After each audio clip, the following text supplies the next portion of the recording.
मैं मनियर विधानसभा सिकंदरपुर का रहने वाला हूँ।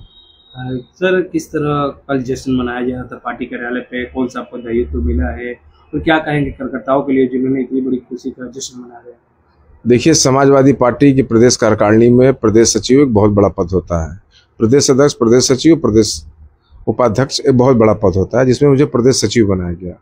और मेरे जैसा गांव से निकलकर 2002 से जब समाजवादी पार्टी से मैं जुड़ा तो यूथ का ब्लॉक अध्यक्ष बना, फिर विधानसभा का मेंबर बना, फिर जिला कार्यकारिणी का विशेष आमंत्रित सदस्य बना, और उसके बाद मुझे जिले की प्रदेश यूथ का युजन सभा का सचिव बनाया गया। फिर मुझे मुलायम सिंह यूथ ब्रिगेड का राष्ट्रीय सचिव बनाया गया।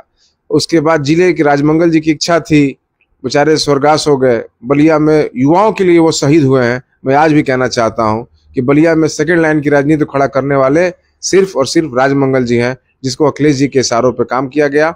और मुझे उनके आदेश पर जिले में मुसलमानों के अल्पसंख्यकों पे हो रहे उद्यान के लिए मुझे मेन बाड़ी में जिला उपाध्यक्ष बनाया गया। 4 साल उस वर्ष पे काम किया पद पे। और फिर जो बलिया में लगातार हत्या हो रही थी, खासकर अल्पसंख्यक समाज की लोग जो मसीहा बनकर बैठे थे और उनकी कोई इच्छा नहीं, कोई उनकी दुख सुख में नहीं पहुंचते थे, इस चीज को जब मैंने माननीय अखिलेश जी को पहुंचाया, इस बात को उन्होंने बहुत पीड़ा हुई। और समाजवादी पार्टी की तरफ से उनको 1 लाख रुपए का इनाम दिया गया, सहायता राशि दी गई, माफ करिएगा। ये निश्चित समाजवादी पार्टी के लिए मेरे तरफ से बहुत बड़ा पद रहा और उसी का कल स्वागत किया गया। बलिया के सांसद चुनाव में बिहार चुनाव प्रभारी थे, लेकिन रमाशंकर जी आए, सलेमपुर के सांसद, और जनपद के सभी लोग आकर मेरा स्वागत किए। इसके लिए सभी जनपदवासी नेताओं का, कार्यकर्ताओं का बहुत बहुत आभार। जिस तरह बात की है, आपको इतनी बड़ी जिम्मेदारी मिली है, इसका श्रेय किसको देंगे? और कल आप एक दौरे पे भी थे, कैसा चेक आपके द्वारा दिया गया, क्या कहेंगे इस पर? देखिए, मैं वही मनियर की घटना है जहां एक पक्ष ने दूसरे पक्ष को बेरहमी से लाठी डंडे से मार के उसकी हत्या कर दी थी। और उसी के प्रकरण में और ठीक 15 दिन बाद में त्रिकालपुर में घटना होती। उस दोनों लोगों को मैंने ले जाके पद को जाके माननीय अखिलेश जी को बताया, समस्या बताई, तो अखिलेश जी और जिले के सभी नेताओं ने प्रयास किया, खास करके रमाशंकर विद्यार्थी, संग्राम यादव जी, राम गोविंद चौधरी जी, तो उस पीड़ित परिवार को कल हम लोग 1 लाख का सहायता देने गए थे।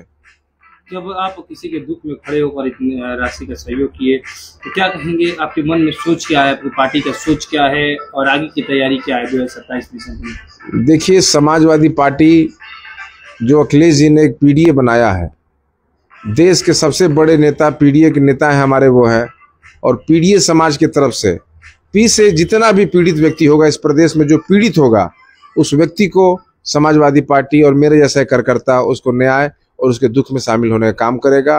और अखिलेश जी को 2027 में मुख्यमंत्री बनाना है, समाजवादी पार्टी की सरकार लानी है।